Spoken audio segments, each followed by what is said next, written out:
ಶ್ರೀಗುರುಭ್ಯೋ ನಮಃ ಪರಮಗುರುಭ್ಯೋ ನಮಃ ಶ್ರೀಮದಾನಂದತೀರ್ಥಭಗವತ್ಪಾದಾಚಾರ್ಯಗುರುಭ್ಯೋ ನಮಃ.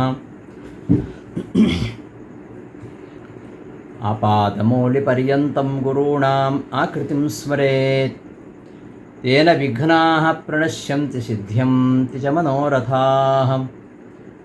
ವಂದೇ ಶ್ರೀಪಾದರಾಜಂ ರುಚಿತಮಹೃದಯಂ ಪೂಜಿತಶ್ರೀಸಹಾಯಂ ನಿರ್ಧೂತಾಶೇಷಹೇಯಂ ನಿವೃತಶುಭಚಯಂ ಭೂಮಿದೇವಾಭಿಗೇಯಂ ವಿಪ್ರೇಭ್ಯೋ ದತ್ತದೇಯಂ ನಿಜಜನ ಸದಯಂ ಖಂಡಿತಾಶೇಷಮಾಯಂ ನಿಶ್ಚೂತಸ್ವರ್ಣಕಾಯಂ ಬಹುಗುಣನಿರಯಂ ವಾದಿಸಂಘೈರಜೇಯಂ. ಸಾಕ್ಷಾತ್ ಶ್ರೀ ಹಂಸನಾಮಕ ಪರಮಾತ್ಮನಿಂದ ಅವಿಚ್ಛಿನ್ನವಾಗಿ ನಡೆದು ಬಂದಂತಹ ಸತ್ಪರಂಪರೆಯಲ್ಲಿ ವಿರಾಜಮಾನರಾಗಿರ್ತಕ್ಕಂತಹ ಜಗದ್ಗುರು ಶ್ರೀ ಮಧ್ವಾಚಾರ್ಯರ ಪಟ್ಟದ ಶಿಷ್ಯರಾಗಿರತಕ್ಕಂತಹ ಪದ್ಮನಾಭ ತೀರ್ಥರು ಶ್ರೀಮದಾಚಾರ್ಯರ ಆದೇಶದಂತೆ ನರಹರಿ ತೀರ್ಥರಿಗೆ ವೇದಾಂತ ಸಾಮ್ರಾಜ್ಯವನ್ನು ಒಪ್ಪಿಸಿಕೊಟ್ಟು ತಮ್ಮದೇ ಆದ ಪರಂಪರೆಯ ಒಂದು ಮಹಾಪೀಠವನ್ನು ಸ್ಥಾಪನೆ ಮಾಡಿದರು. ಆ ಒಂದು ಸತ್ಪರಂಪರೆಯ ವಿದ್ಯಾಪೀಠದಲ್ಲಿ ರಾಜಿಸ್ತಾ ಜಗದ್ವಿಖ್ಯಾತ ಮಹಿಮಾಶಾಲಿಗಳು ದ್ವೈತ ವಿದ್ಯಾ ಸಾರ್ವಭೌಮರಾಗಿರತಕ್ಕಂತಹ ಶ್ರೀ ವಿಭುಧೇಂದ್ರ ತೀರ್ಥರಲ್ಲಿ ಸಕಲ ಶಾಸ್ತ್ರಗಳನ್ನು ದ್ವೈತ ವೇದಾಂತ ರಹಸ್ಯ ತತ್ವಗಳನ್ನು ಅಧ್ಯಯನ ಮಾಡಿ ಶ್ರೀ ಪ್ರಹ್ಲಾದಾವತಾರಿ ಶ್ರೀ ವ್ಯಾಸರಾಜ ಗುರುಸಾರ್ವಭೌಮರಿಗೆ ವಿದ್ಯಾಗುರುಗಳಾಗಿ ಕರ್ನಾಟಕ ಹರಿದಾಸ ಪಂಥದ ಪಿತಾಮಹರು, ಆಧಾರ ಸ್ತಂಭರು, ಕರ್ನಾಟಕ ಸಾಮ್ರಾಜ್ಯದ ಸಾಳವ ನರಸಿಂಹ ಮೊದಲಾದ ಚಕ್ರವರ್ತಿಗೆ ರಾಜಗುರುಗಳಾಗಿ ಅನುಗ್ರಹಿಸಿದಂತಹ ದ್ವೈತ ಸಿದ್ಧಾಂತ ಪ್ರತಿಷ್ಠಾಪನಾದಿಗಳಿಂದ ಜಗದ್ಮಾನ್ಯರಾಗಿ ತಮ್ಮ ಪಾದಸ್ಮರಣೆ ಮಾತ್ರದಿಂದಲೇ ಸುಜ್ಞಾನ ಭಕ್ತಿ ವೈರಾಗ್ಯಗಳನ್ನು ಸಕಲ ಅಭೀಷ್ಟಗಳನ್ನು ಮೃಷ್ಟಾನ್ನ ಭೋಜನವನ್ನೂ ಕರುಣಿಸ್ತಕ್ಕಂಥವರು ಪ್ರಾತಸ್ಮರಣೀಯರಾಗಿರ್ತಕ್ಕಂತಹ ಪರಮಪೂಜ್ಯ ಶ್ರೀಪಾದರಾಜರು. ಗೋಪೀಜನ ಮನೋಹರನಾಗಿರ್ತಕ್ಕಂತಹ ರುಕ್ಮಿಣಿ ಸತ್ಯಭಾಮ ಸಹಿತನಾಗಿರ್ತಕ್ಕಂತಹ ಗೋಪೀನಾಥ ದೇವರ ಪಾದಪದ್ಮ ಮಕರಂದ ರಸಾಸ್ವಾದನ ತತ್ಪರರಾಗಿರತಕ್ಕಂತಹ ಮಧ್ವಮತವೆಂಬ ಸರೋರುಹದಲ್ಲಿ ವಿಹರಿಸುವ ರಾಜಹಂಸರಾಗಿ ದುರ್ವಾದಿಗಳೆಂಬ ಮದಿಸಿದ ಆನೆಗಳ ಗರ್ವವನ್ನು ಹರಣ ಮಾಡುವಲ್ಲಿ ಸಮರ್ಥರಾಗಿರತಕ್ಕಂತಹ ಮೃಗರಾಜರಾನಿಸಿದಂತಹ ಶ್ರೀಪಾದರಾಜರು ಕನ್ನಡದಲ್ಲಿ ಬರೆದತಕ್ಕಂತಹ ವಾಯುಸ್ತುತಿಗೆ ಸಮನೆನಿಸತಕ್ಕಂತಹ ಕೃತಿ ಮಧ್ವನಾಮ. ಮಧ್ವನಾಮದಲ್ಲಿ ಹರಿಗೆ ಚೂಡಾಮಣಿಯಿತ್ತು ಹರಿಗಳ ಕೂಡಿ ಶರದೆಯನ್ನು ಕಟ್ಟಿ, ಇಷ್ಟು ವಿಚಾರವನ್ನು ನಾವು ಹಿಂದಿನ ಉಪನ್ಯಾಸದಲ್ಲಿ ನೋಡಿದ್ದೇವೆ. ಇವತ್ತು ಅದರ ಮುಂದಿನ ಭಾಗ ಬಲು ರಕ್ಕಸರನ್ನು ವರಸಿ ರಣದಲ್ಲಿ ದಶಶಿರನ ಹುಡಿಗಟ್ಟಿ ತಾಮೆರೆದ ಹನುಮಂತ ಬಲವಂತ ಧೀರ. ಈ ವಿಚಾರವನ್ನು ಇವತ್ತಿನ ಉಪನ್ಯಾಸ ನೋಡೋಣ. ಸಮುದ್ರಕ್ಕೆ ಸೇತುವೆಯನ್ನು ಕಟ್ಟಿ ಶ್ರೀರಾಮ ಲಂಕೆಗೆ ಪ್ರವೇಶ ಮಾಡ್ತಾ ಇದ್ದಾನೆ. ಲಂಕೆಗೆ ಬರುವ ಮುನ್ನ ರಾಜನೀತಿಯನ್ನು ತೋರಬೇಕೆಂಬ ಉದ್ದೇಶದಿಂದ ತಮ್ಮ ಕಪಿರಾಜ್ಯದ ಯುವರಾಜನಾಗಿರ್ತಕ್ಕಂತಹ ವಾಲಿಸುತನಾಗಿರ್ತಕ್ಕಂತಹ ಅಂಗದನನ್ನು ರಾಯಭಾರಕ್ಕೆ ಕಳಿಸ್ತಾನೆ. ರಾವಣ ಸಂಧಾನಕ್ಕೆ ಒಪ್ಪುವುದಿಲ್ಲ. ಆದರೆ ರಾಜಧರ್ಮ ಪರಿಪಾಲನೆಗೋಸ್ಕರವಾಗಿ ವಿಭೀಷಣನ ಸಲಹೆಯಂತೆ ಶ್ರೀರಾಮ ಅಂಗದನನ್ನು ಕಳಿಸ್ತಾನೆ. ಅಂಗದ ನೇರವಾಗಿ ರಾವಣನ ಆಸ್ಥಾನಕ್ಕೆ ನುಗ್ಗಿ ಅವನ ಸಿಂಹಾಸನಕ್ಕಿಂತಲೂ ಎತ್ತರವಾಗಿ, ಅವನ ಸಿಂಹಾಸನದ ಮುಂದೆ ಅವನಿಗಿಂತ ಎತ್ತರಕ್ಕೆ ತನ್ನ ಬಾಲವನ್ನು ಸುತ್ತಿ ಅದರ ಮೇಲೆ ಕುಳಿತುಕೊಳ್ತಾನೆ. ಸೀತೆಯನ್ನು ಹಿಂದಿರುಗಿಸಿ ಶ್ರೀರಾಮನಿಗೆ ಶರಣಾಗು, ಅವ ನಿನ್ನನ್ನು ಕ್ಷಮಿಸ್ತಾನೆ. ಇಲ್ಲದೆ ಹೋದರೆ ರಾಮ ಯಾವತ್ತೂ ನಿನ್ನನ್ನು ಬಿಡುವುದಿಲ್ಲ ಅಂತ ಹೇಳ್ತಾನೆ. ಆಗ ಅಲ್ಲಿರ್ತಕ್ಕಂಥ ರಾಕ್ಷಸರೆಲ್ಲ ಅವನನ್ನು ಹಿಡಿದು ಬಿಡ್ತಾರೆ, ಬಂಧಿಸ್ಲಿಕ್ಕೆ ಹೋಗ್ತಾರೆ. ಆಗ ಆಕಾಶಕ್ಕೆ ನೆಗೆದು ಅವ ಎಲ್ಲರೂ ಅವನನ್ನು ಬಂಧಿಸ್ತಾರೆ, ಕಟ್ಟಿ ಹಿಡ್ಕೊಳ್ತಾರೆ. ಆಗ ಇವ ಆಕಾಶಕ್ಕೆ ನೆಗೆದು ಬಿಡ್ತಾನೆ. ಇವರೆಲ್ಲ ಚಾಲಾಪಿಲಿಯಾಗಿ ಬಿದ್ದು ಬಿಡ್ತಾರೆ. ಹೀಗೆ ರಾವಣನ ಆಸ್ಥಾನವನ್ನು ಪುಡಿ ಪುಡಿ ಮಾಡಿ ಅಂಗದ ಹಿಂತಿರುಗಿ ಬರ್ತಾನೆ. ಈ ಅಂಗದನ ಒಂದು ಹಿತವಚನ, ಅವನ ಸೂಚನೆ ರಾವಣನಿಗೆ ಅರ್ಥವಾಗಲಿಲ್ಲ. ರಾಯಭಾರಕ್ಕೆ ಒಪ್ಪದೇ ಇರತಕ್ಕಂತಹ ಆ ರಾವಣನ ಲಂಕೆಗೆ ಶ್ರೀರಾಮಚಂದ್ರ 4 ದಿಕ್ಕಿನಿಂದ ಸೇನೆಯೊಂದಿಗೆ ಮುತ್ತಿಗೆ ಹಾಕ್ತಾನೆ. ರಾವಣನು ಸಹ ತನ್ನ ಮಕ್ಕಳಾಗಿರತಕ್ಕಂತಹ ಇಂದ್ರಜಿತ್ತನ್ನು ಪಶ್ಚಿಮ ದಿಕ್ಕಿಗೆ ಕಳಿಸ್ತಾನೆ, ಪ್ರಹಸ್ತನನ್ನು ಪೂರ್ವ ದಿಕ್ಕಿಗೆ ಕಳಿಸ್ತಾನೆ, ವಜ್ರದಂಶನನ್ನು ದಕ್ಷಿಣ ದಿಕ್ಕಿಗೆ ಕಳಿಸ್ತಾನೆ, ತಾನು ಸ್ವತಃ ಉತ್ತರಕ್ಕೆ ಹೊರಡುತ್ತಾನೆ. ಇಷ್ಟು ರಾವಣ ಏರ್ಪಾಡು ಮಾಡಿಕೊಂಡಿದ್ದಾನೆ ಅಂತ ತಿಳ್ಕೊಂಡು ರಾಮ ಏನು ಮಾಡ್ತಾನೆ, ಇಂದ್ರಜಿತ್ತನ ಕಡೆಗೆ ಹನುಮಂತನನ್ನು ಕಳಿಸ್ತಾನೆ, ಪ್ರಹಸ್ತರನ್ನೇ ಹೋರಾಟ ಮಾಡಲಿಕ್ಕೆ ನೀಲನನ್ನು ಕಳಿಸ್ತಾನೆ, ವಜ್ರದಂಶನನ್ನು ನಿಗ್ರಹ ಮಾಡಲಿಕ್ಕೆ ಅಂಗದನನ್ನು ಕಳಿಸ್ತಾನೆ. ಇನ್ನು ಸೇನೆ ಮಧ್ಯದಲ್ಲಿ ಸುಗ್ರೀವನನ್ನು ನಿಲ್ಲಿಸಿ ತಾನು ಉತ್ತರ ದಿಕ್ಕಿಗೆ ರಾವಣನನ್ನು ನಿಗ್ರಹ ಮಾಡಲಿಕ್ಕೆ ಹೊರಡ್ತಾನೆ. ಇಂದ್ರಜಿತ್ತು ಕಡೆಗೆ ಹೋದಂತಹ ಹನುಮಂತ ಆ ಇಂದ್ರಜಿತ್ತನ್ನು ನಿಗ್ರಹ ಮಾಡ್ತಾನೆ. ಹನುಮಂತನ ಕೈಗೆ ಸಿಕ್ಕಿಬಿದ್ದ ಇಂದ್ರಜಿತ್ತು, ಆದರೆ ಅವನನ್ನು ಕೊಲ್ಲುವುದಿಲ್ಲ. ಯಾಕೆಂದರೆ ಲಕ್ಷ್ಮಣನಿಗೆ ಮೀಸಲವನು. ಲಕ್ಷ್ಮಣನಿಗೆ ಮೀಸಲಾಗಿರ್ತಕ್ಕಂತಹ ಇಂದ್ರಜಿತ್ತುವನ್ನು ಕೊಲ್ಲದೆ ಅವನನ್ನು ಓಡಿಸಿಬಿಡುತ್ತಾನೆ. ಇನ್ನು ಪಶ್ಚಿಮ ದಿಕ್ಕಿನಿಂದ ಆ ಧೂಮ ನೇತ್ರನನ್ನು ಅಟ್ಟಿದ್ದಾನೆ. ಅವನು ಶಿವನಿಂದ ಅವಧ್ಯನಾಗಿದ್ದ. ಶಿವನಿಂದ ಅವಧ್ಯನಾಗಿರ್ತಕ್ಕಂಥ ಅವನನ್ನು ಶಿವನಿಗಿಂತಲೂ ಉತ್ತಮನಾಗಿರ್ತಕ್ಕಂತಹ ಹನುಮಂತ ಅವನನ್ನು ನಿಗ್ರಹ ಮಾಡ್ತಾನೆ. ಶಿವನಿಗಿಂತಲೂ ಹನುಮಂತ ಉತ್ತಮ ಅಂತ ಗೊತ್ತಾಗತ್ತೆ. ಇನ್ನು ಶಿವನ ವರದಿಂದ ಕೊಬ್ಬಿರತಕ್ಕಂತಹ ಇನ್ನೊಬ್ಬ ಅಕಂಪನ ಅಂತ ರಾವಣನ ಪ್ರಚೋದನೆಗೆ ಒಳಗಾಗಿ ಧಾವಿಸಿ ಬರ್ತಾನೆ. ಅಂತಹ ಅಕಂಪನನ್ನು ಕೂಡ ಹನುಮಂತ ಕ್ಷಣಮಾತ್ರದಲ್ಲಿ ನಿಷ್ಕಂಪನನ್ನಾಗಿ ಮಾಡಿಬಿಡ್ತಾನೆ. ಹೀಗೆ ಇವರೆಲ್ಲ ನಾಶ ಆಗಿಬಿಡುತ್ತಾರೆ. ಇನ್ನು ಮುಂದೆ ಕುಂಭ ನಿಕುಂಭ ಅಂತ ಬರ್ತಾರೆ. ಕುಂಭಕರ್ಣನ ಮಕ್ಕಳು ಇವರು, ಕುಂಭ ಮತ್ತು ನಿಕುಂಭ. ಕುಂಭನನ್ನು ಸುಗ್ರೀವ ಸಂಹಾರ ಮಾಡ್ತಾನೆ. ನಿಕುಂಭ ಕಪಿಗಳ ಮೇಲೆ ಧಾವಿಸಿ ಬರ್ತಾನೆ. ಪರ್ವತಗಳನ್ನೇ ಪುಡಿ ಮಾಡತಕ್ಕಂತಹ ಒಂದು ಆಯುಧ ಅವನ ಹತ್ರ ಇದೆ, ಪರಿಘ ಅಂತ ಆಯುಧ. ಪರ್ವತಗಳನ್ನೇ ಪುಡಿ ಪುಡಿ ಮಾಡತಕ್ಕಂತಹ ಆಯುಧ. ಅಂತಹ ಆಯುಧ ಪ್ರಹಾರ ಮಾಡಿದರೆ ಎಲ್ಲ ಕಪಿಗಳು ನಾಶವಾಗಿ ಹೋಗಬೇಕು. ಅಂತಹ ಆಯುಧವನ್ನು ಹಿಡಿದು ಬರ್ತಾನೆ. ಸುಗ್ರೀವ ಹೆದರು ಬಿಡ್ತಾನೆ ಅವನಿಗೆ. ಏಕೆಂದರೆ ಅವನಿಗೆ ನಿಕುಂಭನಿಗೆ ಶಿವನ ಒಂದು ವರ ಇದೆ. ಹಾಗಾಗಿ ಸುಗ್ರೀವ ಹೆದರುತ್ತಾನೆ.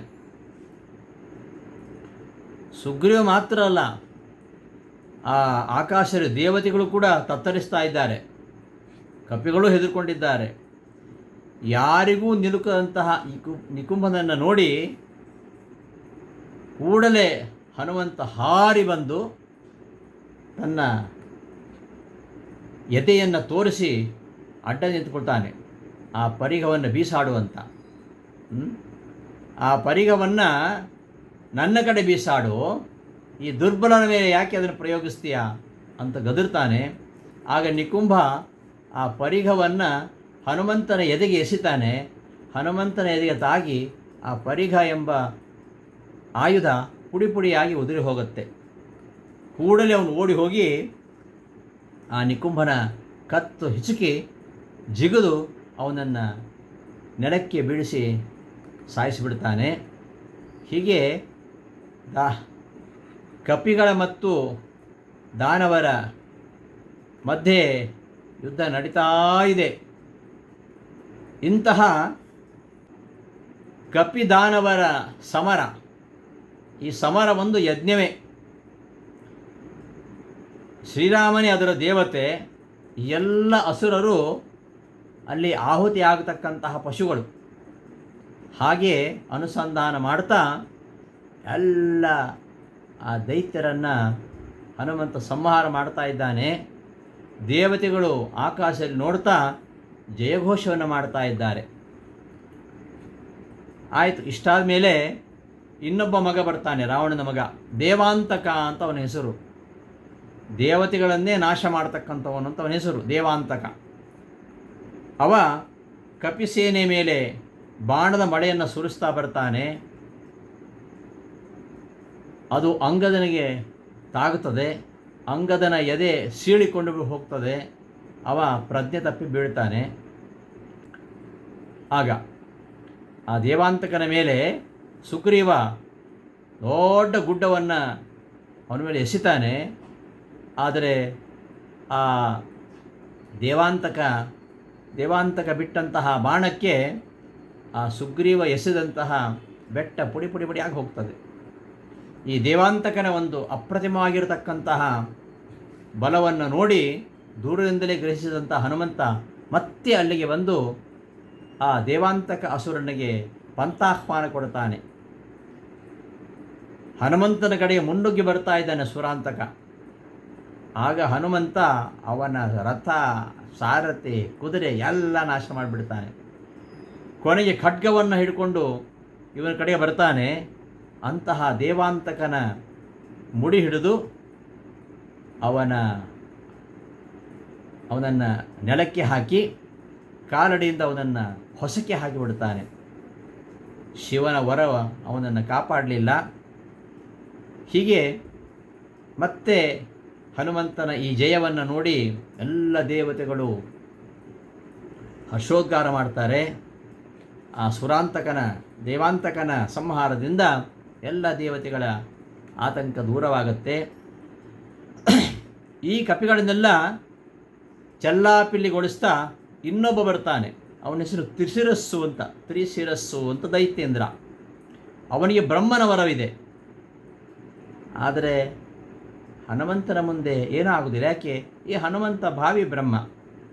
ಹಾಗಾಗಿ ಹನುಮಂತ ಅವನ ರಥ, ಧನಸ್ಸು ಎಲ್ಲವನ್ನು ಧ್ವಂಸ ಮಾಡಿ ಅವನ ಖಡ್ಗದಿಂದಲೇ ಆ ತ್ರಿಶಿರಸ್ಸನ್ನು, ಅವನ ತಲೆಯನ್ನು ಕತ್ತರಿಸಿ ಹಾಕಿಬಿಡ್ತಾನೆ. ಹೀಗೆ ಈ ಯುದ್ಧೋನ್ಮತ್ತರಾಗಿರ್ತಕ್ಕಂತಹ ಈ ದೈತ್ಯರನ್ನೆಲ್ಲ ಹನುಮಂತ ತನ್ನ ಮುಷ್ಟಿಯಿಂದ ಸಂಹಾರ ಮಾಡ್ತಾ ಬರ್ತಾನೆ.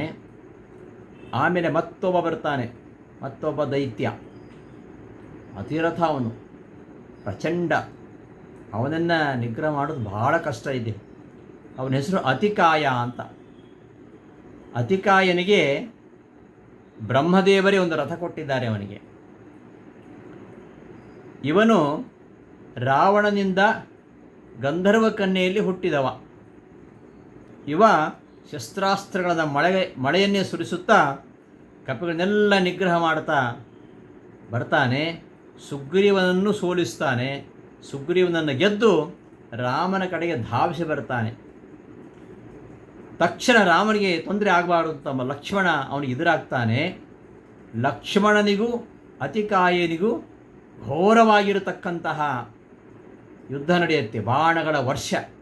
ಬಾಣಗಳ ಮಳೆಯನ್ನೇ ಸುರಿಸ್ತಾರೆ ಇಬ್ಬರು. ಇಡೀ ಆಕಾಶ ಬಾಣಗಳಿಂದ ತುಂಬಿ ಹೋಗಿದೆ. ಬಾಣಗಳು ತುಂಬಿಕೊಂಡು ಕತ್ತಲಾಗಿ ಬಿಟ್ಟಿದೆ. ಅಂತಹ ಅತಿಕಾಯನ ಬಾಣಗಳನ್ನು ತನ್ನ ಮಹಾಸ್ತ್ರಗಳಿಂದ ಮುರಿತಾ ಹೋಗ್ತಾನೆ ಸೌಮಿತ್ರಿ. ಅವನ ಬಾಹುಗಳನ್ನು ಕತ್ತರಿಸ್ತಾನೆ, ತಲೆಯನ್ನು ತುಂಡರಿಸ್ತಾನೆ. ಆದರೆ ಈ ಅತಿಕಾಯನಿಗೆ ಏನಾಗುತ್ತೆ ಅಂದರೆ ತಲೆ ಕತ್ತರಿಸಿದರೆ ಮತ್ತೆ ತಲೆ ಬೆಳೆಯುತ್ತೆ, ಕೈ ಕತ್ತರಿಸಿದರೆ ಮತ್ತೆ ಕೈ ಬೆಳೀತದೆ. ಎರಡೆರಡು, ಒಂದು ತುಂಡು ಮಾಡಿದರೆ, ಒಂದು ಅವಯವ ಕತ್ತರಿಸಿದರೆ ಎರಡೆರಡು ಅವಯವ ಬೆಳೀತವೆ. ಹೀಗೆ ಎಷ್ಟು ಇವನ ಅಂಗಾಂಗಗಳು ಕತ್ತರಿಸಿದ ಕೂಡ ಮತ್ತೆ ಮತ್ತೆ ಬೆಳೀತಾ ಹೋಗ್ತವೆ. ಆಗ ಹನುಮಂತ ಬಂದು ಹೇಳ್ತಾನೆ, ನೀನು ಹೀಗೆ ಇವನ ಅಂಗಾಂಗ ಕತ್ತರಿಸ್ತಾ ಹೋದರೆ ಮತ್ತೆ ಮತ್ತೆ ಬೆಳೀತಾ ಹೋಗ್ತಾನೆ ಹೊರತು ಇವನನ್ನು ನಿಗ್ರಹ ಮಾಡಲಿಕ್ಕೆ ಆಗಲ್ಲ ಅಂತ ಅದೃಶ್ಯನಾಗಿ ಬಂದು ಅತಿಕಾಯನಿಗೆ ಕೇಳಿಸಿದಾಗ ಹೇಳ್ತಾನೆ, ಬ್ರಹ್ಮಾಸ್ತ್ರವನ್ನು ಪ್ರಯೋಗ ಮಾಡು. ಬ್ರಹ್ಮಾಸ್ತ್ರ ಹೊರತಾಗಿ ಬೇರೆ ಯಾವ ಅಸ್ತ್ರಗಳಿಂದಲೂ ಇವನು ಸಾಯುವುದಿಲ್ಲ, ಹಾಗೆ ಇವನಿಗೆ ಬ್ರಹ್ಮನ ವರ ಇದೆ ಅಂತ ಹೇಳಿ ಹನುಮಂತ ಹೇಳಿ ಆಕಾಶಕ್ಕೆ ನೆಗೆದು ಬಿಡ್ತಾನೆ. ಮುಂದೆ ಅತಿಕಾಯನನ್ನು ಲಕ್ಷ್ಮಣ ಬ್ರಹ್ಮಾಸ್ತ್ರದಿಂದ ಸಂಹಾರ ಮಾಡಿಬಿಡ್ತಾನೆ. ಹೀಗೆ ಕಳಿಸಿದ ಮಕ್ಕಳೆಲ್ಲ ಸಾತ್ತು ಹೋಗ್ತಾ ಇದ್ದಾರೆ, ತನ್ನ ಮಕ್ಕಳೆಲ್ಲ ಹೀಗೆ ಮರಣ ಹೋಗ್ತಾ ಇದ್ದಾರೆ. ರಾವಣ ತಾನೇ ಯುದ್ಧಕ್ಕೆ ಸಜ್ಜಾಗಿ ಬರ್ತಾನೆ. ಅಷ್ಟರಲ್ಲಿ ಖರ ಅಂತ ಒಬ್ಬ ಇದ್ದಾನೆ. ಖರದೂಷಣನ್ನು ಸಂಹಾರ ಮಾಡಿದ್ದ ರಾಮ ಹಿಂದೆ. ಆ ಖರನ ಮಗ, ಅವನ ಹೆಸರು ಮಕರಾಕ್ಷ ಅಂತ. ಅವ ತನ್ನ ತಂದೆಯನ್ನು ಕೊಂದ ಅಂತ ರಾಮನ ಮೇಲೆ ಅವನಿಗೆ ಸಿಟ್ಟು. ಹಾಗಾಗಿ ರಾಮನಲ್ಲಿ ಸೇಡು ಇಟ್ಕೊಂಡಿದ್ದಾನೆ. ಆ ಸೇಡು ತೀರಿಸ್ಕೊಳ್ಬೇಕು ಅಂತ ಖರನನ್ನು ಕೊಂದಂತಹ ರಾಮನನ್ನು ತಾನು ಸಂಹಾರ ಮಾಡಬೇಕು ಅಂತ ಹೋರಾಡಲಿಕ್ಕೆ ಬಂದಿದ್ದಾನೆ. ಶ್ರೀರಾಮ ಅವನ ದ್ವೇಷವನ್ನು ನೋಡಿ ನಗಾಡ್ತಾ ಅವನ ತಲೆಯನ್ನೇ ಕತ್ತರಿಸಿಬಿಡುತ್ತಾನೆ. ಆಗ ಅವನ ಅನುಯಾಯಿಗಳು ಅವರು ಹೆದರಿ ಓಡೋಗಿಬಿಡುತ್ತಾರೆ. ಅದರ ಜೊತೆಯಲ್ಲಿ ಕಪಿಗಳೆಲ್ಲ ಹೊಡಿತಾರೆ ಅವನಿಗೆ, ಅವನ ಅನುಯಾಯಿಗಳಿಗೆ. ಅವರೆಲ್ಲ ಕಕ್ಕಾಬಿಕ್ಕಿಯಾಗಿ ಓಡಿ ಹೋಗಿಬಿಡುತ್ತಾರೆ. ರಾವಣ ಬಂದ ಯುದ್ಧ ಸನ್ನದ್ಧನಾಗಿ ಕೋಟಿ ಕೋಟಿ ಸಂಖ್ಯೆಯ ಸೈನ್ಯದೊಂದಿಗೆ ಮುನ್ನುಗ್ಗಿ ಬರ್ತಾ ಇದ್ದಾನೆ. ಬಾಣಗಳಿಂದ, ಪರ್ವತಗಳಿಂದ, ಹೆಬ್ಬಂಡೆಗಳಿಂದ ಅವನೊಂದಿಗೆ ಹೋರಾಡಲಿಕ್ಕೆ ಕಪಿಗಳು ಮುಂದೆ ಬರ್ತಾರೆ. ಭಾಳ ಕಷ್ಟಪಡ್ತಾರೆ. ಕಪಿಗಳೆಲ್ಲ ಹಣ್ಣಾಗಿ ಬಿಡುತ್ತಾರೆ. ಸುಗ್ರೀವ ದೊಡ್ಡ ಮರವನ್ನು ಹಿಡಿದು ಬರ್ತಾನೆ. ರಾವಣ ಆ ಮರವನ್ನು ಪುಡಿ ಪುಡಿ ಮಾಡಿಬಿಡುತ್ತಾನೆ. ಅವನ ಕಂಠಕ್ಕೆ ಗುರಿಯಿಟ್ಟು ಹೊಡಿತಾನೆ. ಆಗ ಕುಸಿದು ಬಿಡ್ತಾನೆ. ಯಾರು? ಸುಗ್ರೀವ. ತಕ್ಷಣ ಹನುಮಂತ ಬರ್ತಾನೆ. ಹನುಮಂತನದ್ದೇ ಬಹಳ ಇಲ್ಲಿ ಒಂದು ಪಾತ್ರ ಇರುವಂಥದ್ದು. ಬಂದ ಸರ್ಪ ಶರೀರದಾಗಿರ್ತಕ್ಕಂತಹ ತನ್ನ ತೋಳಿನ ಬಿಗಿಮುಷ್ಟಿಯನ್ನು ಎತ್ತರಕ್ಕೆ ಎತ್ತಿ ರಾವಣನ ಎದೆಗೆ ಹೊಡೆದ. ಅಥೋ ಹನುಮಾನ್ ಉರಗೇಂದ್ರ ಭೋಗ ಸಮಂ ಸ್ವಬಾಹುಂ ಭೃಷಮುನ್ನಮಯ್ಯ ತತಾಡ ವಕ್ಷಸಿ ಅಧಿಪಂತು ರಕ್ಷಸಾಂ ಮುಖೈಸ್ಸ ರಕ್ತಂ ಪ್ರವಮನ್ ಪಪಾತ. ಹನುಮಂತ ತನ್ನ ಶೇಷನ ಆಗಿರತಕ್ಕಂಥ ಪುಷ್ಟವಾದ ತನ್ನ ತೋಳನ್ನು ಜೋರಾಗಿ ತೋಳನ್ನು ಎತ್ತಿ ಜೋರಾಗಿ ಅವನ ಎದೆಗೆ ಹೊಡಿತಾನೆ. ಆಗ ರಾವಣನ ಮುಖಗಳಿಂದ, ರಾವಣನ 10 ತಲೆ ರಾವಣ 10 ಮುಖಗಳಿಂದ ರಕ್ತ ಕಾರಿ ಮೂರ್ಛಿತನಾಗಿ ಬಿದ್ದುಬಿಟ್ಟ. 10 ಮುಖಗಳಿಂದ ರಕ್ತ ಸುರಿತಾ ಇದೆ. ಹೆಚ್ಚು ತಪ್ಪಿ ಬಿದ್ದಿದ್ದಾನೆ. ಆ ರೀತಿಯಾಗಿ ಹನುಮಂತೇನು ಜೋರಾಗಿ ಹೊಡೆದಿಲ್ಲ, ನಿಧಾನವಾಗಿ ಹೊಡೆದಿದ್ದಾನೆ. ಹನುಮಂತ ಜೋರಾಗಿ ತೋಳು ಎತ್ತಿದ, ಜೋರಾಗಿ ಹೊಡೆದಿಲ್ಲ. ಜೋರಾಗಿ ಹೊಡೆದ್ರೆ ಏನಾಗ್ತಾ ಇತ್ತು? ಜೋರಾಗಿ ಹೊಡೆದು ರಾವಣ ಸತ್ಯ ಹೋಗ್ತಾ ಇದ್ದ. ಆದರೆ ರಾವಣ ರಾಮನಿಂದಲೇ ಸಾಯಬೇಕು. ಮತ್ತು ಯಾಕೆ ಹೊಡೆದ ಅಂದರೆ ಜೋರಾಗಿ ಕೈ ಎತ್ತಿದ್ದು, ಹೊಡೆದದ್ದು ನಿಧಾನವಾಗಿ. ಈಗ ತಂದೆ ಮಗುವನ್ನು ಬೆದರಿಸಲಿಕ್ಕೆ ಜೋರಾಗಿ ಕೈ ಎತ್ತಾನೆ, ಆದರೆ ಹೊಡೆಯೋದು ಮೇಲೆ ಹೊಡಿತಾನೆ ಭಯಗೊಳ್ಳಿ ಅಂತ. ಭಯಗೊಳ್ಳುವಂತೆ ಜೋರಾಗಿ ಕೈ ಎತ್ತಿ ಮೆಲ್ಲಗೆ ಹೊಡೆದ. ನಾನು ನಿನಗೆ ಬಹಳ ಸಣ್ಣ ಏಟು ಕೊಟ್ಟಿದ್ದೇನೆ, ಅಲ್ಪವಾದ ಪೆಟ್ಟು ಕೊಟ್ಟಿದ್ದೇನೆ. ಅತ್ಯಲ್ಪಮೇತದ್ ಯದುಪಾತ್ತ ಜೀವಿತಃ ಪನುಸ್ತ್ವಮಿತ್ಯುಕ್ತ ಉವಾಚ ರಾವಣ ನಾನು ಹೊಡೆದು ನಿನಗೆ ಬಹಳ ಅಲ್ಪ, ಸಣ್ಣ ಪೆಟ್ಟು ಕೊಟ್ಟದ್ದು, ಅಲ್ಪವಾದ ಏಟು ಕೊಟ್ಟಿದ್ದೇನೆ ಅಂತ ಮುಂದೆ ಹೇಳ್ತಾನೆ ಅವನೇ. ಸಲಬ್ಧ ಸಂಜ್ಞಃ ಪ್ರಶಂಸ್ಯ ಮಾರುತಿಂ ತ್ವಯಾ ಸಮೋ ನಾಸ್ತಿ ಪುಮಾನ್ ಹಿ ಕಶ್ಚಿತ್ ಕಪ್ರಾಪಯೇದ ಅನ್ಯ ಇಮಾಂ ದಶಾಂ ಮಾಂ ಇತೀರಿತೋ ಮಾರುತಿರಾಹ ತಂ ಪುನಃ. ರಾವಣ ಮೂರ್ಛಿತ ಹೊಂದಿದ್ದ, ಮೂರ್ಛೆಯಿಂದ ಎದ್ದ, ಹನುಮಂತನನ್ನು ಹೊಗಳಿದ, ಭಾರಿ ಹೊಗಳಿದ. ನಿನಗೆ ಸಮನಾದ ಗಂಡು ಯಾರಿಲ್ಲ, ತ್ವಯಾ ಸಮೋ ನಾಸ್ತಿ ಪುಮಾನ್ ಹಿ ಕಶ್ಚಿತ್. ರಾವಣ ಹನುಮಂತನನ್ನು ಹೊಗಳ್ತಾ ಇದ್ದಾನೆ. ಯಾಕಂದರೆ ನಿನ್ನ ಹೊರತು ಬೇರೆ ಯಾರು ತಾನೇ ನನ್ನನ್ನು ಈ ಸ್ಥಿತಿಗೆ ತಂದಾರು, ಬೇರೆ ಯಾರು ರಾವಣನಿಗೆ ಇಂತಹ ಸ್ಥಿತಿಯನ್ನು ತಂದವರಿಲ್ಲ. ಆದ್ದರಿಂದ ನಿನಗೆ ಸಮಾನಾಗಿರ್ತಕ್ಕಂತಹ ತ್ವಯಾ ಸಮಃ ನಾಸ್ತಿ ಪುಮಾನ್ ಹಿ ಕಶ್ಚಿತ್, ನಿನಗೆ ಸಮನಾಗಿರ್ತಕ್ಕಂತಹ ಗಂಡು ಯಾರೂ ಇಲ್ಲ, ಬೇರೆ ಯಾರು ತಾನೇ ನನ್ನನ್ನು ಈ ಸ್ಥಿತಿಗೆ ತರಲಿಕ್ಕೆ ಸಾಧ್ಯ ಅಂತ ರಾವಣ ಹೇಳಿದಾಗ ಹನುಮಂತ ಹೇಳಿದ, ನಾನು ನಿನಗೆ ಸಣ್ಣ ಪೆಟ್ಟು ಕೊಟ್ಟಿದ್ದೀನಪ್ಪ, ಅತ್ಯಲ್ಪಮೇತದ್ ಯದುಪಾತ್ತ ಜೀವಿತಃ ಪುನಸ್ತ್ವಮಿತ್ಯುಕ್ತ ಮುವಾಚ ರಾವಣ. ನಾನು ನಿನಗೆ ಕೊಟ್ಟದ್ದು ಬಹಳ ಸಣ್ಣ ಪೆಟ್ಟು, ಆದ್ದರಿಂದ ನೀನು ಬದುಕೊಂಡೆ ಅಂತ ಹನುಮಂತ ಹೇಳಿದಾಗ ರಾವಣ ಹೇಳ್ತಾನೆ, ಏನು ಈಗ ನೀನು ನನ್ನಿಂದ ಬೀಳ್ತಕ್ಕಂತಹ ಮುಷ್ಟಿಯಿಟ್ಟು ತೆಗೆದುಕೊಂಡು ನೋಡೋಣ ಅಂತ ರಾವಣ ತನ್ನ ಶಕ್ತಿ ಇದ್ದಷ್ಟು ಹಾಕಿ ಹೊಡಿತಾನೆ. ಹನುಮಂತ ಹೊಡೆದದ್ದು ಒಂದು ಸಣ್ಣ ಪೆಟ್ಟು ಅಷ್ಟೇ. ಸಣ್ಣ ಪೆಟ್ಟಿಗೆ ರಾವಣ ಮೂರ್ಛಿತನಾಗಿದ್ದಾನೆ. ಅದಕ್ಕೆ ರಾವಣ ಹೇಳ್ತಾನೆ, ನಾನು ಒಂದು ನಿನಗೆ ಪೆಟ್ಟು ಕೊಡ್ತೇನೆ, ಆ ಒಂದು ಮುಷ್ಟಿಯೇಟನ್ನು ತೆಗೆದುಕೊಂಡು ನೀನು ಮತ್ತೆ ನೋಡು, ನೀನು ನನ್ನ ರಾವಣ ಶಕ್ತಿ ಎಷ್ಟಿದೆ ಗೊತ್ತಾಗತ್ತೆ ಅಂತ ರಾವಣ ತನ್ನ ಶಕ್ತಿಯನ್ನೆಲ್ಲ ಹಾಕಿ ಹೊಡಿತಾನೆ. ಆ ಪೆಟ್ಟಿನಿಂದ ಹನುಮಂತ ಸ್ವಲ್ಪ ಮಟ್ಟಿಗೆ ವಿಹ್ವಲನಾದಂತೆ ನಿಂತ್ಕೊಳ್ತಾನೆ. ಆಗ ರಾವಣ ಇದು ನನಗೆ ಸರಿಯಾದ ಅವಕಾಶ ಅಂತ ಕಾದಾಡಲಿಕ್ಕೆ ಸಿದ್ಧನಾಗ್ತಾನೆ. ಇನ್ನು ಸಣ್ಣ ಪೆಟ್ಟಿಗೆ ಹೀಗಾಗಿದೆ ಅಂದರೆ ಇನ್ನು ದೊಡ್ಡ ಪೆಟ್ಟು ಕೊಟ್ಟು ಸತ್ಯ ಹೋಗ್ತೀನಿ ಅಂತ ಹೇಳ್ಬಿಟ್ಟು ಏನು ಮಾಡ್ತಾನೆ, ಹನುಮಂತನ ಉಸಾಬರಿ ಬೇಡ ಅಂತ ಬಿಟ್ಬಿಡ್ತಾನೆ. ಕಿಂಚಿತ್ ಪ್ರಹಾರೇಣತು ವಿಹ್ವಲಾಂಗವತ್ ಸ್ಥಿತೇ ಹಿ ತಸ್ಮಿನ್ ಇದಮಂತರಂ ಮಮ ಇತ್ಯಗ್ನಿಸೂನಂ ಪ್ರಯುಸ ರಾವಣ ನಿವಾರಿತೋ ಮಾರುತಿನಾಪಿ ವಾಚ.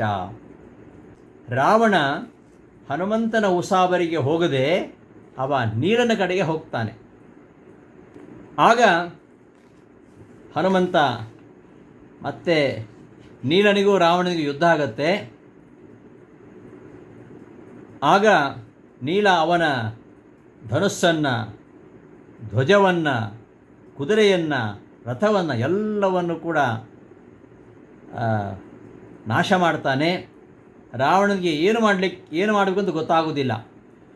ಅಷ್ಟು ಘೋರವಾಗಿ ಯುದ್ಧ ಆಗ್ತದೆ. ಆಗ ಮತ್ತೆ ಹನುಮಂತ ಬಂದು ಅವನನ್ನು ರಕ್ಷಣೆ ಮಾಡ್ತಾನೆ. ಮತ್ತೊಮ್ಮೆ ಬಂದು ಮತ್ತೊಂದು ಗುದ್ದು ಕೊಡ್ತಾನೆ ಹನುಮಂತ ಅವನಿಗೆ. ಅಷ್ಟೊತ್ತಿಗೆ ರಾವಣ ಶ್ರೀರಾಮನ ಕಡೆಗೆ ಬರ್ತಾನೆ, ಅವನ ಜೊತೆ ಹೋರಾಡಬೇಕು ಅಂತ. ಇನ್ನು ರಾಮನಿಗೆ ತೊಂದರೆ ಆಗತ್ತೆ ಅಂತ ಹೇಳ್ಬಿಟ್ಟು ಲಕ್ಷ್ಮಣ ಅಡ್ಡ ಬಂದು ನಿಂತ್ಕೊಳ್ತಾನೆ. ರಾವಣನಿಗೆ ಬಹಳ ಸಿಟ್ಟು ಬರ್ತದೆ. ಬ್ರಹ್ಮ ನೀಡಿದಂತಹ ಒಂದು ಅಮೋಘವಾಗಿರತಕ್ಕಂತಹ ಬಾಣ ಇದೆ ಅವನ ಹತ್ರ. ಅದನ್ನು ಸರಿಯಾಗಿ ಲಕ್ಷ್ಮಣನ ಹಣೆಗೆ ಬಿಡ್ತಾನೆ. ಲಕ್ಷ್ಮಣ ಮೂರ್ಛಿತನಾಗಿ ಬಿದ್ದುಬಿಡ್ತಾನೆ. ಪ್ರಜ್ಞೆ ತಪ್ಪಿದ ಲಕ್ಷ್ಮಣನನ್ನು ಒಯ್ಯಬೇಕು ಅಂತ ರಾವಣ ಆಲೋಚನೆ ಮಾಡ್ತಾನೆ, ತಗೊಂಡೋಗ್ಬಿಡ ಅವನನ್ನು ಅಂತ. ಆದರೆ ಅಷ್ಟೊತ್ತಿಗೆ ಲಕ್ಷ್ಮಣನಿಗೆ ಎಚ್ಚರವಾಗತ್ತೆ. ಅವ ವಿಹ್ವಲಗೊಂಡಿದ್ದರೂ ಕೂಡ ತನ್ನ ನಿಜರೂಪವನ್ನು, ತನ್ನಲ್ಲಿ ಸನ್ನಿಧನಾಗಿರತಕ್ಕಂತಹ ಶ್ರೀಹರಿಯನ್ನು ಸ್ಮರಿಸ್ಕೊಳ್ತಾನೆ. ಅವನು ಯಾರವನು? ಶೇಷ. ತನ್ನ ಮೂಲ ರೂಪದ ಬಲ ಲಕ್ಷ್ಮಣನಲ್ಲಿ ಪ್ರಕಟಗೊಳ್ಳುತ್ತೆ. ರಾವಣ ಎಷ್ಟು ಜಗ್ಗಾಡಿದರೂ ಅವನ ದೇಹವನ್ನು, ಲಕ್ಷ್ಮಣನ ದೇಹವನ್ನು ಅಡುಗಾಡಿಸ್ಲಿಕ್ಕಾಗೋದಿಲ್ಲ. ಅಷ್ಟು ಬಲ ಲಕ್ಷ್ಮಣನಲ್ಲಿ ಇದೆ. ಮೇರು ಮಂದರ ಸಹಿತ ಭೂಮಂಡಲವೇ ಅಲುಗಾಡಲಿಕ್ಕೆ ಶುರು ಆಗುತ್ತೆ ಆ ಲಕ್ಷ್ಮಣನ ಅಲುಗಾಡಿಸುವಾಗ. ಹೊರತು ಲಕ್ಷ್ಮಣ ಮಾತ್ರ ಅಲ್ಲಾಡಲಿಲ್ಲ. ಅಷ್ಟೊತ್ತಿಗೆ ಶೇಷನನ್ನು ಯಾವಾಗಲೂ ಹೊತ್ತವನು ಮುಖ್ಯ ಪ್ರಾಣದೇವ, ಸಮಸ್ತ ಜೀವರ ಅಧಿಪತಿಯಾಗಿ ಆ ವಾಯುದೇವರು ಶೇಷನನ್ನು ಹೊತ್ತಿದ್ದಾರೆ. ಇದನ್ನು ನಾವು ಆರಂಭದಲ್ಲಿ ನೋಡಿದ್ದೇವೆ. ಆವಕಚ್ಚವ ರೂಪದಿಂದ ಶೇಷದೇವರನ್ನು ವಾಯುದೇವರು ಯಾವಾಗಲೂ ಹೊತ್ತಿದ್ದಾರೆ. ಅಂತಹ ಸಮಸ್ತ ಜೀವರ ಅಧಿಪತಿಯಾಗಿರತಕ್ಕಂತಹ ಮುಖ್ಯ ಪ್ರಾಣದೇವರ ಅವತಾರಿಯಾಗಿರ್ತಕ್ಕಂಥ ಹನುಮಂತ ಹಾರಿ ಬರ್ತಾನೆ. ಮತ್ತೆ ಎರಡನೇ ಬಾರಿ ವಜ್ರ ಮುಷ್ಟಿಯಿಂದ ರಾವಣನಿಗೆ ಬಲವಾಗಿ ಹೊಡಿತಾನೆ. ಆಗ 20 ತೋಳುಗಳನ್ನು ಚಾಚಿ 10 ಮುಖಗಳಿಂದ ರಕ್ತ ಕಾರತ್ತಾ ಮತ್ತೆ ರಾವಣ ಉರುಳಿ ಬಿದ್ದು ಬಿಡ್ತಾನೆ. ಮತ್ತೆ ಎಚ್ಚರ ತಪ್ಪಿ ಬೀಳ್ತಾನೆ. ಎರಡನೇ ಬಾರಿ ಇದು ರಾವಣ ಹನುಮಂತನಿಗೆ ಕೊಟ್ಟ ಎರಡನೇ ಗುದ್ದು. ಅದಾದ ಮೇಲೆ ಲಕ್ಷ್ಮಣನನ್ನು ಎತ್ತಿಕೊಂಡು ಶ್ರೀರಾಮನ ಸಮೀಪಕ್ಕೆ ಬರ್ತಾನೆ. ಭೂಮಂಡಲವನ್ನು ಹೊತ್ತವನು ಶೇಷ.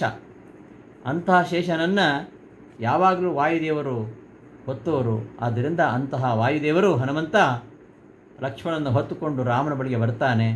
ರಾಮ ತನ್ನ ಅಮೃತ ಸ್ಪರ್ಶದಿಂದ ಮೊದಲಿನ ಹಾಗೆ ಆಗ್ತಾನೆ. ಅವನ ಹಣೆಗೆ ಇಟ್ಟಿದ್ದ ಬಾಣವನ್ನು, ಆ ಬಾಣ ನೆಟ್ಟಿತ್ತು. ರಾಮ ಕಿತ್ತೊಗಿತಾನೆ ಅದನ್ನು. ಆ ಕಡೆ ಹನುಮಂತನ ಪೆಟ್ಟಿನಿಂದ ಪ್ರಜ್ಞಾರಹಿತನಾಗಿ ಬಿದ್ದಿದ್ದಾನೆ ರಾವಣ. ಎಚ್ಚರಗೊಂಡ, ಸಾವರಿಸಿಕೊಂಡ. ಇನ್ನು ಯುದ್ಧಕ್ಕೆ ಅಣಿಯಾಗುವಂಥ ರಾಮ ಸಶಸ್ತ್ರನಾಗಿ ರಥಾರೂಢನಾಗಿ ನಿಂತಿದ್ದಾನೆ.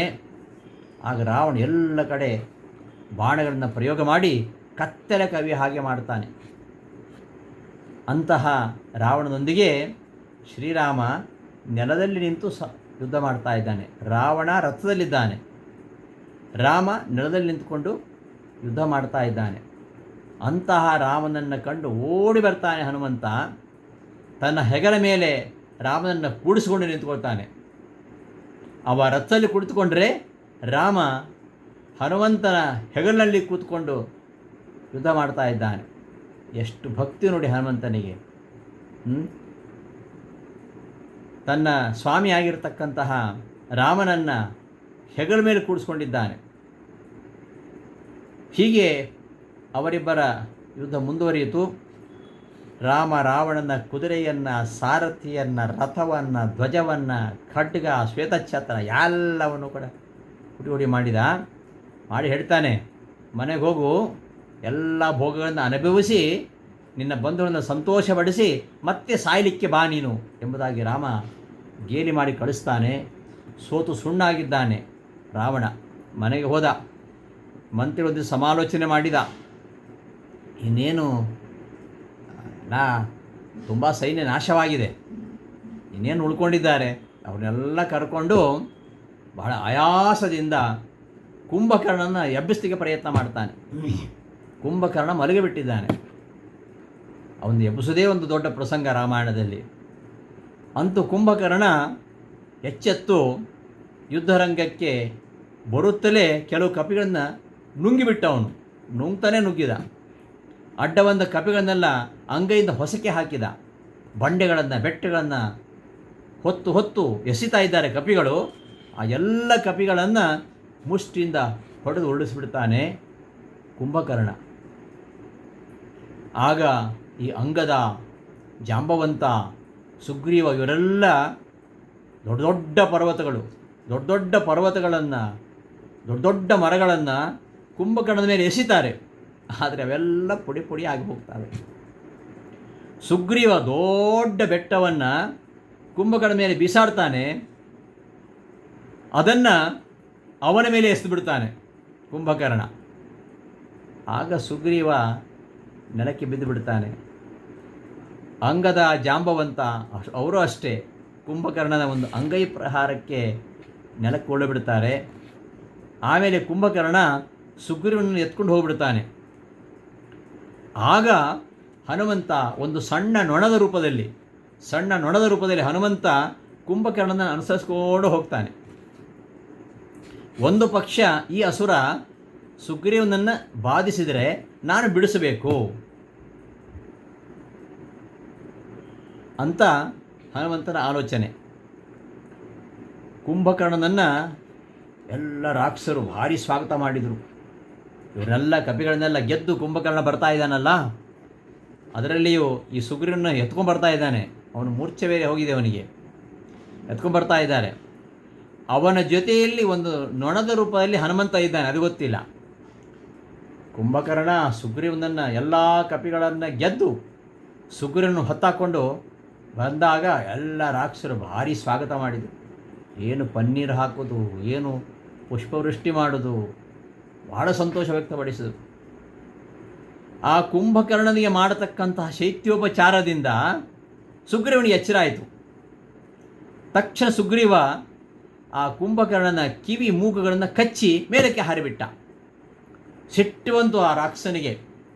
ಅವನನ್ನು ಮತ್ತೆ ಅಂಗೈಯಲ್ಲಿ ಹಿಡಿದು ನೆಲದಲ್ಲಿ ಹಾಕಿ ಇನ್ನೇನು ಪುಡಿ ಮಾಡಬೇಕು, ಬೆರಳುಗಳ ಸಂದಿಯಲ್ಲಿ ಇಟ್ಕೊಂಡು ಬರ್ತಾನೆ ಪುಡಿ ಮಾಡಬೇಕು ಅಂತ. ಅಷ್ಟೊತ್ತಿಗೆ ಅಮೋಘವಾಗಿರತಕ್ಕಂತಹ ಶೂಲವನ್ನು ಸುಗ್ರೀವನ ಮೇಲೆ ಮತ್ತೆ ಕುಂಭಕರ್ಣ ಬಿಸಾಡ್ತಾನೆ. ಆಗ ಹನುಮಂತ ಹಾರಿ ಬಂದು ಆ ಶೂಲವನ್ನು ಹಿಡಿದು ತನ್ನ ಮೊಣಕಾಲಿನಲ್ಲಿ ಹೊಡೆದು ಅವನನ್ನು ಸೀಳಿ ಹಾಕಿಬಿಡ್ತಾನೆ. ಆಗ ಕೋಪಗೊಂಡಿರತಕ್ಕಂತಹ ಕುಂಭಕರ್ಣ ಬಲವಾದ ಮುಷ್ಟಿಯಿಂದ ಹನುಮಂತನ ಎದೆ ಹೊಡಿತಾನೆ. ಗಟ್ಟಿಯಾಗಿ ಗರ್ಜನೆ ಮಾಡ್ತಾ ಹನುಮಂತ ಆ ಕುಂಭಕರ್ಣನಿಗೆ ದೊಡ್ಡ ಒಂದು ಮುಷ್ಟಿ ಪ್ರಹಾರ ಮಾಡ್ತಾನೆ. ಅಷ್ಟೊತ್ತಿಗೆ ಆ ಕುಂಭಕರ್ಣ ಮೂರ್ಛಿತನಾಗಿ ಕುಸಿದು ಬಿದ್ದುಬಿಡ್ತಾನೆ. ಮತ್ತೆ ಎಚ್ಚರಗೊಂಡು ರಾಮನ ಕಡೆಗೆ ಧಾವಿಸಿ ಬಂದ. ಕುಂಭಕರ್ಣನನ್ನು ಹನುಮಂತನೇ ಕೊಲ್ಲಬಹುದಿತ್ತು. ಯಾಕೆ ಕೊಲ್ಲಿಲ್ಲ ಅಂದರೆ, ನಾನು ಇವನನ್ನು ಕೊಲ್ಲುವುದಿಲ್ಲ. ಯಾಕೆ? ಕುಂಭಕರ್ಣನನ್ನು ಕೊಂದ ಯಶಸ್ಸು ರಾಮನಿಗೆ ಸಲ್ಲಬೇಕು. ರಾವಣ ಕುಂಭಕರ್ಣರು ಜಯ ವಿಜಯರು, ಅವರ ಸಂಹಾರ ಆಗುವಂಥದ್ದು ಪರಮಾತ್ಮನಿಂದಲೇ, ಅದು ಭಗವಂತನ ಸಂಕಲ್ಪ. ಹಾಗಾಗಿ ಜಯ ವಿಜಯರಿಗೆ ಭಗವಂತನೇ 3 ಜನ್ಮಗಳಲ್ಲಿಯೂ ನಿಮ್ಮನ್ನು ನಾನೇ ಕೊಲ್ತೀನಿ ಅಂತ ವರ ಕೊಟ್ಟಿದ್ದಾನೆ. ಒಂದು ಪಕ್ಷ ಹನುಮಂತ ಕೊಂದು ಬಿಟ್ಟರೆ ರಾಮಯ್ಯನು ಅನುಗ್ರಹ ಮಾಡ್ತಾನೆ, ಆದರೂ ಅದು ನನ್ನ ಧರ್ಮ ಅಲ್ಲ. ಭಗವಂತನ ವರವನ್ನು ನಾನು ಉಲ್ಲಂಘನೆ ಮಾಡಿದಂತೆ ಆಗುತ್ತೆ. ಎಲ್ಲ ದೇವತೆಗಳ ವರವನ್ನು ಉಲ್ಲಂಘನೆ ಮಾಡ್ತಾರೆ ಪ್ರಾಣದೇವರು. ಬ್ರಹ್ಮದೇವರು ಕೊಟ್ಟಂತಹ ವರಗಳನ್ನು ಉಲ್ಲಂಘನೆ ಮಾಡಿದ್ದಾರೆ. ಯಾಕೆ? ಅವರು ಮುಂದೆ ಭಾವಿ ಬ್ರಹ್ಮ ಆದ್ದರಿಂದ. ಆದರೆ ಪರಮಾತ್ಮನ ವರವನ್ನು ಉಲ್ಲಂಘನೆಯನ್ನು ಪ್ರಾಣದೇವರು ಮಾಡೋದಿಲ್ಲ. ಪರಮಾತ್ಮನ ಸಂಕಲ್ಪ ಏನು ಅದು ಅವನಿಗೆ ಗೊತ್ತಿರೋದ್ರಿಂದ ಹನುಮಂತ ಕುಂಭಕರ್ಣನನ್ನು ಏನೂ ಮಾಡಲಿಲ್ಲ. ಆಮೇಲೆ ಕುಂಭಕರ್ಣನಿಗೂ ರಾಮನಿಗೂ ಘೋರವಾಗಿರತಕ್ಕಂಥ ಯುದ್ಧ ನಡೆಯುತ್ತೆ. ಆಗ ಬಹಳ ವೀರತನದಿಂದ ತನ್ನೊಂದಿಗೆ ಹೋರಾಡಿದಂತಹ ಕುಂಭಕರ್ಣನನ್ನು ಶ್ರೀರಾಮನೇ ಸಂಹಾರ ಮಾಡ್ತಾನೆ. ಹೀಗೆ ನೋಡಿ, ಇಷ್ಟು ಹೊತ್ತಿನ ಈ ಯುದ್ಧದಲ್ಲಿ ಹನುಮಂತನ ಪಾತ್ರ ಎಷ್ಟಿದೆ. ಹನುಮಂತನ ಪಾತ್ರ ಮಾತ್ರ ನಾವು ಈ ಒಂದು ಯುದ್ಧದ ಕಥೆಯಲ್ಲಿ ನಾವು ಕಾಣ್ತೇವೆ. ಎಂತಹ ವ್ಯಕ್ತಿತ್ವ! ಇಷ್ಟೊಂದು ದೀರ್ಘವಾಗಿರತಕ್ಕಂತಹ ಕಾಳಗದಲ್ಲಿ ಆರಂಭದಲ್ಲಿ ಏನು ತನ್ನ 4 ಜನರನ್ನು ಕಳಿಸಿದ ಮಕ್ಕಳನ್ನು ಅಲ್ಲಿಂದ ಆರಂಭಿಸಿ ಕುಂಭಕರ್ಣನ ಸಂಹಾರ ಆಗೋವರೆಗೂ ಕೂಡ ಹನುಮಂತನ ಪಾತ್ರ ಎಷ್ಟಿದೆ ಅದನ್ನು ನಾವು ನೋಡಬೇಕು. ಅದಕ್ಕೋಸ್ಕರ ಇದನ್ನು ಗಮನಿಸಿಯೇ ಶ್ರೀಪಾದರಾಜರು ಹೇಳ್ತಾ ಇರೋದು, ಬಲು ರಕ್ಕಸರನ್ನು ವರಸಿ ರಣದಲ್ಲಿ ದಶಶಿರಣ ಹುಡಿಗಟ್ಟಿದ ಮೆರೆದ ಹನುಮಂತ ಬಲವಂತ ಧೀರ ಅಂತ ಹೇಳ್ತಾ ಇರೋದು. ಇಡೀ ಈ ಯುದ್ಧದಲ್ಲಿ ಇನ್ನು ರಾಮರಾವಣರ ಯುದ್ಧ ಮುಂದೆ ಆಗಬೇಕಷ್ಟೇ. ಅದಕ್ಕಿಂತ ಮುಂಚೆ ಆಗಿರತಕ್ಕಂತಹ ಈ ರಾಕ್ಷಸ ಸೈನ್ಯ, ಕಪಿ ಸೈನ್ಯ, ಇವರ ಯುದ್ಧದಲ್ಲಿ ಈ ಕಪಿಗಳಿಗೆ ಎಷ್ಟು ಆತಂಕ ಆಗಿತ್ತು, ಕಪಿಗಳಿಗೆ ಎಷ್ಟು ತೊಂದರೆ ಆಗಿತ್ತು, ಲಕ್ಷ್ಮಣನಿಗೆ ಎಷ್ಟು ಕಷ್ಟ ಆಗಿತ್ತು. ಆ ಎಲ್ಲ ವಿಷಮ ಸನ್ನಿವೇಶಗಳಲ್ಲಿಯೂ ಕೂಡ ಎಲ್ಲರನ್ನು ಕಾಪಾಡಿದ್ದು ಹನುಮಂತ. ಇದು ಹನುಮಂತನು ತನ್ನ ಸ್ವಾಮಿ ಶ್ರೀರಾಮನಿಗೆ ಸೇವಾರೂಪವಾಗಿ ಮಾಡತಕ್ಕಂತಹ ಯಜ್ಞ ಇದು. ಹಾಗಾಗಿ ತನ್ನ ಸ್ವಾಮಿಯಾಗಿರತಕ್ಕಂತಹ ಶ್ರೀರಾಮನಿಗೆ ಸೇವಾರೂಪವಾಗಿ ಮಾಡ್ತಾ ಇರತಕ್ಕಂತಹ ಯಜ್ಞ ಅಂತ ಭಾವಿಸಿ ಎಲ್ಲ ಅಸುರರನ್ನು ಪಶುಗಳ ಹಾಗೆ, ಅವರೆಲ್ಲ ಪಶುಗಳೆಂಬ ಅನುಸಂಧಾನದಿಂದ ಹನುಮಂತ ಸಂಹಾರ ಮಾಡಿದ. ಮತ್ತು ಬ್ರಹ್ಮದೇವರ ವರವನ್ನು ಕೆಲವೊಮ್ಮೆ ಮೀರಿ ಅಸುರ ಸಂಹಾರವನ್ನು ಮಾಡಿದ. ಮತ್ತೆ ಕೆಲವು ಕಡೆ ಅವರ ವರವನ್ನು ಗೌರವಿಸಿದ. ತಾನು ಬ್ರಹ್ಮ ಸಮಾನ, ಭಾವಿ ಬ್ರಹ್ಮ ಅಂತ ತೋರಿಸೋಕ್ಕೋಸ್ಕರವಾಗಿ ಹಾಗೆ ಮಾಡಿದ. ರುದ್ರಾದಿ ದೇವತೆಗಳ ವರಗಳಿಂದ ಅವಧ್ಯರಾಗಿರತಕ್ಕಂತಹ ಅಸುರರನ್ನು ಎದುರಿಸಲಿಕ್ಕೆ ಸುಗ್ರೀವಾದಿಗಳು ಅಸಮರ್ಥರಾದರು. ಅಂತಹ ಸಂದರ್ಭದಲ್ಲಿ ಹನುಮಂತನೇ ಮುನ್ನುಗ್ಗಿ ಅವರನ್ನು ಸಂಹಾರ ಮಾಡಿ ತಾನು ರುದ್ರಾದಿಗಳಿಗಿಂತ ಹಿರಿಯ ಎಂಬುದನ್ನು ತೋರಿಸಿಕೊಟ್ಟ. ಇದೇ ರೀತಿ ಲಕ್ಷ್ಮಣ, ಸುಗ್ರೀವ ಇವರೇ ಮೊದಲಾದವರನ್ನು ಸಂರಕ್ಷಣೆ ಮಾಡುವ ಮೂಲಕವಾಗಿ ತಾನು ಜೀವೋತ್ತಮನಾಗಿ ನಡೆದಿದ್ದಾನೆ. ರಾವಣ, ಕುಂಭಕರ್ಣ, ಇಂದ್ರಜಿತ್ತು ಈ ಮೂವರನ್ನು ತಾನು ಕೊಲ್ಲಲು ಸಮರ್ಥನಾಗಿದ್ದರೂ ಕೂಡ ತಾನು ಕೊಲ್ಲದೆ ಭಗವಂತನ ಆಜ್ಞೆಯನ್ನು ಉಲ್ಲಂಘನೆ ಮಾಡಬಾರದು ಎಂಬ ಒಂದು ಅಪಾರವಾಗಿರತಕ್ಕಂತಹ ವಿವೇಕವನ್ನು ನಾವು ಇಲ್ಲಿ ಹನುಮಂತನ ಕಾಣ್ತೇವೆ. ಎಲ್ಲ ಅಭಿಪ್ರಾಯಗಳನ್ನು ಒಳಗೊಂಡಂತಹ ಇಷ್ಟು ವಿಚಾರಗಳನ್ನು ಶ್ರೀಪಾದರಾಜರು ಇಲ್ಲಿ ಒಂದೇ ಮಾತಲ್ಲಿ ಹೇಳ್ತಾರೆ. ಬಲು ರಕ್ಕಸರನ್ನು ವರಸಿ ರಣದಲ್ಲಿ ದಶಶಿರನ ಹುಡಿಗಟ್ಟಿದ. ಎಲ್ಲ ರಾಕ್ಷಸರನ್ನು ವರಸಿದ, ಕೆಲವರನ್ನು ಹೊಡೆದು ಕೊಂದ, ಕೆಲವರನ್ನು ಕಾಲಿಂದ ಹೊಸಕಿ ಕೊಂದ. ಹೀಗೆ ಬಲು ರಕ್ಕಸರನ್ನು ವರಸಿ ರಣದಲ್ಲಿ ದಶಶಿರನ ಹುಡಿಗಟ್ಟಿದ. 2 ಬಾರಿ ರಾವಣನಿಗೆ ಕುದ್ದು ಕೊಟ್ಟ, ಪೆಟ್ಟು ಕೊಟ್ಟ, ಮುಷ್ಟಿ ಯುದ್ಧ ಮಾಡಿದ. 2 ಬಾರಿ ಅವನಿಗೆ ಪೆಟ್ಟು ಕೊಟ್ಟು ಅವನನ್ನು ಹುಡಿಗಟ್ಟಿ ಮೆರೆದ. ಅಂತ ಹನುಮಂತ ಬಲವಂತನಲ್ವ, ಅವನು ಧೀರನಲ್ವ ಎಂಬುದಾಗಿ ಇಷ್ಟು ಈ ಯುದ್ಧದ ಹನುಮಂತನೇ ಪ್ರಮುಖವಾಗಿರತಕ್ಕಂಥ ಎಲ್ಲ ಕಪಿಗಳಿಗೂ ಹಾಗೂ ಆ ರಾವಣ ಕಡೆಗೆ ಇರತಕ್ಕಂಥ ಎಲ್ಲ ದೈತ್ಯರಿಗೂ ನಡೆದಂತಹ ಏನು ಕಾಳಗ ಇದೆ ಅದು ವಾಲ್ಮೀಕಿ ರಾಮಾಯಣದ ಯುದ್ಧಕಾಂಡದಲ್ಲಿ ಬಹು ವಿಸ್ತಾರವಾಗಿ ವರ್ಣಿತವಾಗಿದೆ. ಅಂತಹ ವಿಸ್ತಾರವಾಗಿರತಕ್ಕಂತಹ ಈ ದೈತ್ಯ ಹಾಗೂ ಕಪಿಗಳ ಸಮರವನ್ನು ಶ್ರೀಪಾದರಾಜರು ಬಲು ರಕ್ಕಸರನ್ನು ವರಸಿ ರಣದಲ್ಲಿ ದಶಶಿರನ ಹುಡಿಗಟ್ಟಿ ತಾ ಮೆರೆದ ಹನುಮಂತ ಬಲವಂತ ಧೀರ ಅಂತ ಈ ಮಾತುಗಳಲ್ಲಿ ಇಷ್ಟು ಕಥೆಯನ್ನು ಸಂಗ್ರಹ ಮಾಡುವ ಮೂಲಕವಾಗಿ ಹನುಮಂತ ಜೀವೋತ್ತಮ, ಅವನು ಬಲವಂತ, ಅವನೇ ಈ ಒಂದು ದೈತ್ಯರ ಹಾಗೂ ಕಪಿಗಳ ಸಮರದಲ್ಲಿ ಬಹುಮುಖ್ಯ ಪಾತ್ರವನ್ನು ವಹಿಸಿದವ ಎಂಬ ಅರ್ಥದಲ್ಲಿ ವರ್ಣನೆ ಮಾಡ್ತಾರೆ ಅಂತ ಹೇಳ್ತಾ, ಇಂತಹ ಈ ಒಂದು ಪದ್ಯದ ಹರಿಗೆ ಚೂಡಾಮಣಿಯ ನಿತ್ತು ಹರಿಗಳ ಕೂಡಿ ಶರದಿಯನ್ನು ಕಟ್ಟಿ ಬಲು ರಕ್ಕಸರನ್ನು ವರಸಿ ರಣದಲ್ಲಿ ದಶಶಿರನ ಹುಡಿಗಟ್ಟಿ ತಾ ಮೆರೆದ ಹನುಮಂತ ಬಲವಂತ ಧೀರ ಎಂಬ ಈ ನುಡಿಯ ಅರ್ಥಾನುಸಂಧಾನದೊಂದಿಗೆ ಇವತ್ತಿನ ಉಪನ್ಯಾಸವನ್ನು ಸಮಾಪ್ತಿಗೊಳಿಸ್ತಾ ಇದ್ದೇನೆ. ಶ್ರೀಕೃಷ್ಣಾರ್ಪಣಮಸ್ತು. ಧನ್ಯವಾದಗಳು.